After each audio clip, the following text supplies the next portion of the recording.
On the morning of April 6, 1950, a Kansas City cab driver named Walter Gambill was walking past the First Ward Democratic Club on Truman Road when he heard a sound that didn't belong in the pre-dawn silence, the distinct sound of heavily dripping water coming from the inside of the building. Concerned that there might be a burst pipe, he called the police. A short time later, officers arrived on the scene and entered the hall only to find a gruesome and grisly sight. Inside, two bodies, one sprawled out in a swivel chair, the other laid on the floor by the front door, both shot multiple times. It was immediately apparent that they had been the victims of a gangland-style execution. But wait, these were no ordinary gangsters. This was Kansas City mob boss Charlie Binaggio, and his underboss and enforcer, Charles Mad Dog Gargata. Welcome back to James on the Mob. I'm James Jenkins, your host and narrator. In this episode, we are in Kansas City, the Paris of the Plains, a city where organized crime and politics had become one, and no one symbolized that dangerous marriage of crime and politics better than Charlie Binaggio, a man who rose to power in both Kansas City underworld and Kansas City politics in the tumultuous years of the 1930s. And though he had promised the world, when he couldn't deliver even a state, he paid the ultimate price. In the 1920s and 30s, Kansas City, Missouri was a study in paradox. Known as the Paris of the Plains for its flourishing jazz scene, vibrant nightlife, and rich cultural landscape, the city simultaneously earned a darker reputation as a wide-open town where vice and crime thrived with impunity. This duality was not a coincidence, but the direct result of a political and criminal ecosystem meticulously cultivated by Thomas Boss Pendergast. From 1925 to 1939, the Pendergast political machine maintained an iron grip on the city's government, using a system of patronage to provide jobs and social services to working class and immigrant communities in exchange for unwavering political loyalty. This control extended to law enforcement, which either actively collaborated with the criminal underworld or simply looked the other way. Under this regime, the mob operated with a free hand, unconstrained by the laws that governed the rest of the country, particularly during the era of Prohibition. This unique environment provided the perfect incubator for ambitious figures like Charlie Binaggio. Binaggio was a gangster who, unlike his predecessors, relied more on political acumen than brute force to ascend the criminal hierarchy. Described as a trim, well-dressed man of lethal calm, he was a master of navigating the complex interplay between the Pendergast machine and the local mob. His story is one of strategic patience as he operated in the shadows while others attracted the blinding light of federal scrutiny. Charles Binaggio was born on January 12, 1909, in Beaumont, Texas. His family, whose original surname was Binaggio, moved to Kansas City while he was still a youth, settling in the city's north side. This neighborhood was a densely populated hub for Sicilian and Italian immigrants and served as a cradle for early organized crime. Growing up in this area meant that his exposure to the underworld was not an aberration, but a fundamental part of his formative years, paving the way for his latter criminal associations. The foundation of the Italian-American crime family in Kansas City had been laid years earlier, in 1912, by two Sicilian mafiosi known as the Di Giovanni brothers, Peter and Joe. By the 1920s, the organization's fortune exploded with the advent of Prohibition as they became the city's preeminent bootlegging operation under the leadership of John Lazio. It was Lazio who served as Binaggio's first and most influential mentor. Binaggio's earliest work for the mob was in one of Lazio's downtown gambling operations, an opportunity that gave him a glimpse into the lucrative underworld Lazio commanded. This relationship was the most single important factor in Binaggio's early career. Lazio was not only a crime boss, but also a politically connected figure, serving as Tom Pendergast's trusted enforcer and the head of the mob-affiliated North Side Democratic Club. Binaggio was determined to follow in Lazio's footsteps, and he devoted himself tirelessly to the business of politics 7 days a week. He began building his own political following by performing favors for constituents securing jobs, and even helping them with legal troubles. This quiet grassroots work laid the foundation for his future political power. Binaggio's early criminal activities, though often ending without serious consequences, cemented his reputation and his alliances. His arrest record began in Denver, Colorado, in December of 1930, when at the age of 21, he was taken into custody along with Anthony Gizzo and Tony Cacciola, both well-known Kansas City mafiosi. They were initially charged with weapons violations, but the charges were quickly reduced to vagrancy, and Binaggio was released on bond. This incident, far from being a civil brush with the law, was a crucial part of his apprenticeship. Binaggio and his associates had been sent to Denver on a mission by John Lazia to aid the local crime family in a war against rivals from Pueblo, highlighting his early involvement in high-stakes inner-city gang conflicts. The following year, in 1931, he was arrested again in Denver for vagrancy and faced 2 separate bootlegging charges in Kansas City, both of which were dropped. This established a clear pattern. Binaggio could operate in the criminal underworld and consistently avoid conviction.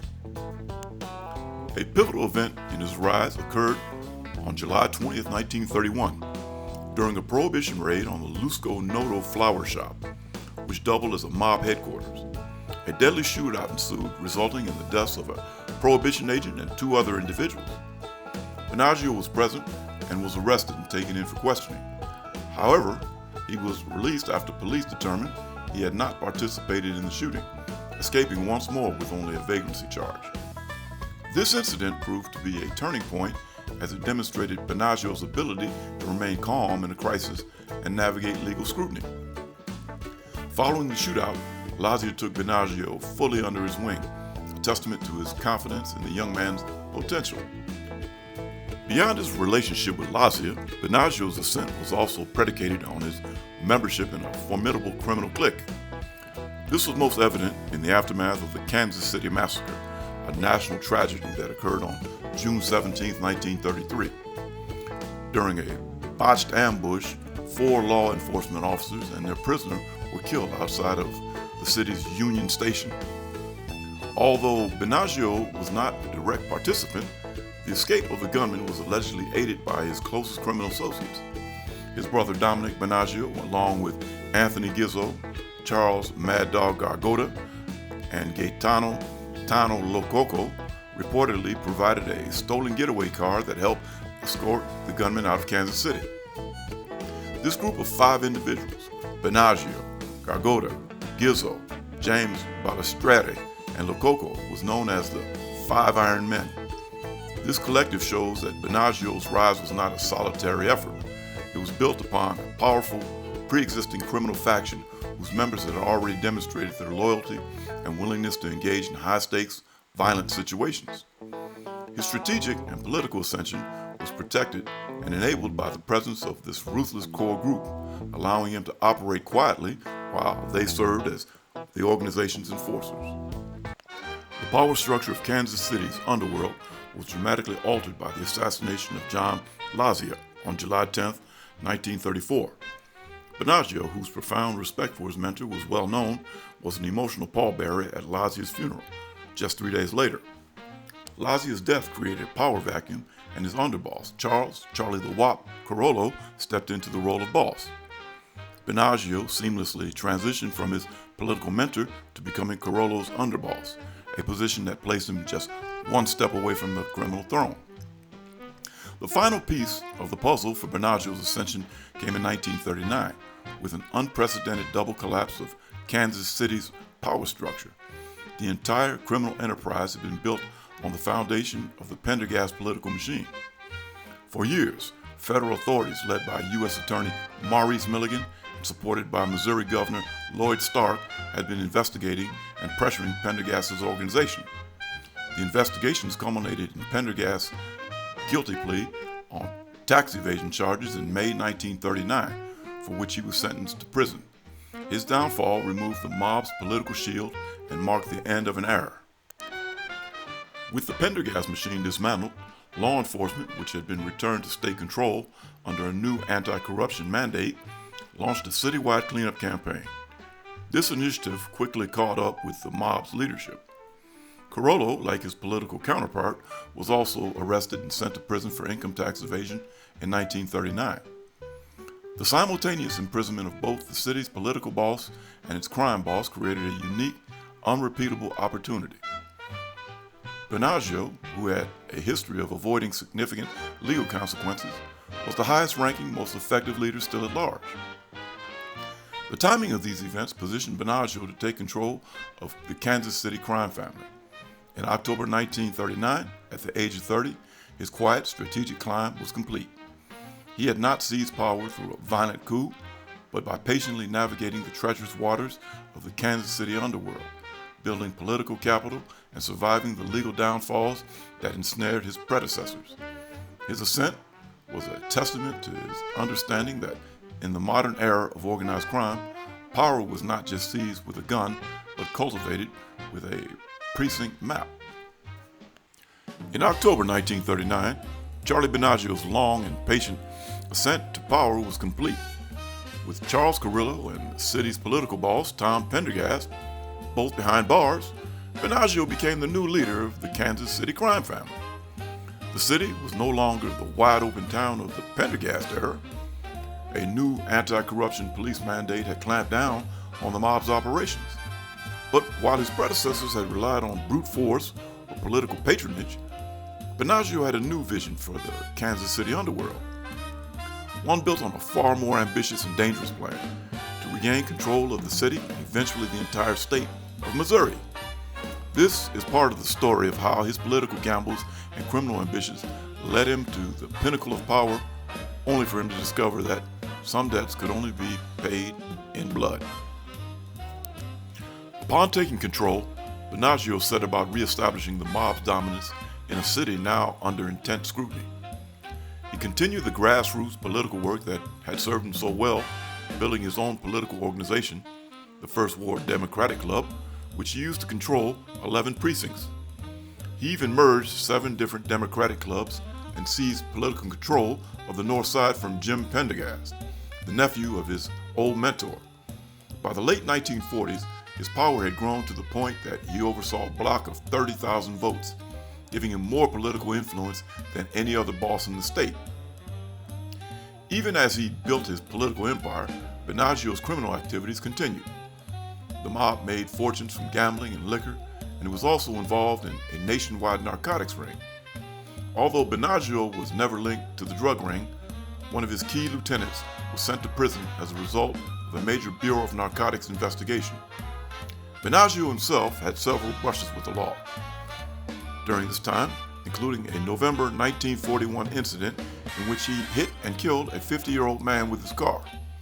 He was arrested and charged with manslaughter, but the coroner's jury refused to indict him, allowing him to walk free once more. Following the incident, Binaggio always had his driver, nickpanek, with him. Binaggio's most audacious move came in 1948, when he decided to back a gubernatorial candidate in Missouri named Forrest Smith. He had his eyes set on a total victory that would reopen Kansas City to widespread vice, especially gambling. With the promise that a legalized gambling empire could be created in Missouri, he secured campaign funding from gambling interests across the state and out of the state. Sources vary on the exact amount, but the loan from Chicago outfit mafioso Charles Carollo was reported to have been between $100,000 to $2 million. The terms of this arrangement were clear and high stakes. In exchange for the campaign funds, a victorious Governor Smith would legalize gambling across Missouri and, most critically, appoint Binaggio's hand-picked men to the state police boards. This would grant Binaggio de facto control over law enforcement in both Kansas City and St. Louis, effectively transforming Missouri into a wide-open criminal territory. Binaggio went all in, using every dirty trick in the book, from voter fraud and intimidation to ballot stuffing. His efforts paid off, and Forrest Smith won the gubernatorial race. Confident in his victory, Binaggio even chartered a private rail car to attend President Harry Truman's inauguration. However, Truman, who was a longtime ally of the Pendergast machine, wanted nothing to do with the mobster and made it clear to Binaggio that he was not welcome in Washington, D.C. The plan, however, began to unravel almost immediately. Despite his victory, Governor Smith did not fulfill his promises. He made only a few appointments to the police commissions and never granted Binaggio the majority control he needed. A bill to legalize horse racing failed in the legislature, and police raids on gambling establishments under Binaggio's control continued, demonstrating a complete breakdown of the deal. The failure to deliver was not a simple political miscalculation. It constituted a profound breach of a multi-million-dollar interstate business contract. The funds provided by the Chicago outfit were a form of strategic capital, and their loss was significant. The failure of the venture was not only a financial setback, but also a blow to the reputation and authority of the Chicago outfit, which demanded an open city or the money back. This created a direct and escalating existential threat to Binaggio's life, as his inability to honor his word with such a powerful and unforgiving partner as the outfit had now made him a liability that needed to be resolved. The pressures on Binaggio were not limited to a single failed deal. His political swagger and increasing notoriety drew attention of powerful figures outside the criminal underworld. As stated earlier, President Harry Truman, whose political career had been nurtured by the Pendergast machine, was reportedly annoyed that Binaggio had politically sidelined his friend, Jim Pendergast. In a rare act of presidential intervention against a local crime figure, Truman reportedly loosed a swarm of FBI men on him, triggering grand jury investigations and intensifying the pressure on Binaggio's operation. This federal pressure served as a critical secondary factor in Binaggio's downfall. It transformed him from a powerful local boss into a highly visible national liability. The public nature of the investigations and his political blunders made him a dangerous source of heat for the entire mafia commission. The increased scrutiny threatened not just Binaggio's local rackets, but the broader interest of organized crime across the country. A national syndicate such as the Commission would view such a high-profile figure as a magnet for unwanted law enforcement attention, making his removal a matter of strategic importance to protect the entire enterprise. As 1950 began, the whispers started. The Chicago outfit, having lost patience, was livid and demanding retribution. Binaggio became visibly jumpy and snappish, reportedly telling associates that he wished to retire from politics and the rackets. The pressure from the disappointed outfit and the escalating federal scrutiny created an untenable situation. He was caught between his powerful, unforgiving financiers and the full weight of the U.S. government. And so the end came swiftly.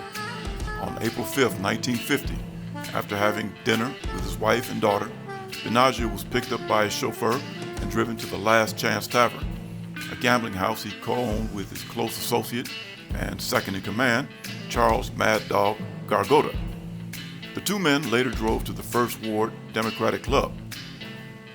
And on the following day, April 6, 1950, their bodies were discovered inside. They had been shot to death at close range in what police called a gangland-style execution. Binaggio's killer reportedly pressed a .32 caliber automatic to his forehead and fired 4 times while he sat in a swivel chair, then fired 3 more shots after he fell. Gargata, in perhaps an attempt to escape, was shot as he tried to head for the front door. The scene offered few clues. There were no signs of a struggle or robbery, and neither of the victims was armed. A photograph that would later make national headlines showed the two men lying under a large picture of President Harry S. Truman, adding a strange political irony to the brutal murders. Police surmised that Binaggio and Gargota had known their killers, which explained why they were found unarmed. The murders, which were never officially solved, sent shockwaves through the city and across the country. So goes the story of Charlie Binaggio. The impact of Binaggio's death extended far beyond the Kansas City underworld. His murder and the surrounding scandal became a catalyst for significant federal action against organized crime. It was the publicity generated by his assassination that caught the attention of Tennessee Senator Estes Kefauver, prompting him to include Kansas City in his special committee to investigate organized crime and interstate commerce. The subsequent televised Kefauver hearings gave the American public an unprecedented look into the inner workings of the mafia, leading to a new era of federal enforcement efforts. In this regard, Binaggio's demise was more than just a gangland slang. It was a dramatic turning point in American history, marking the end of the old-style politically entwined kingmakers and heralding the beginning of a sustained federal crusade against organized crime, a crusade for which Charles Binaggio's bloody death served as the unintended starting point.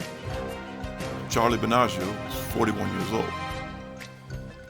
And in the comments below, let me know your thoughts on this episode. I'm James Jenkins. If you've enjoyed the story of Charlie Binaggio, you know what to do. Hit that like button, subscribe, and share. And stay tuned for another episode of James on the Mob. And remember, life is short, so don't whack it off. See yous.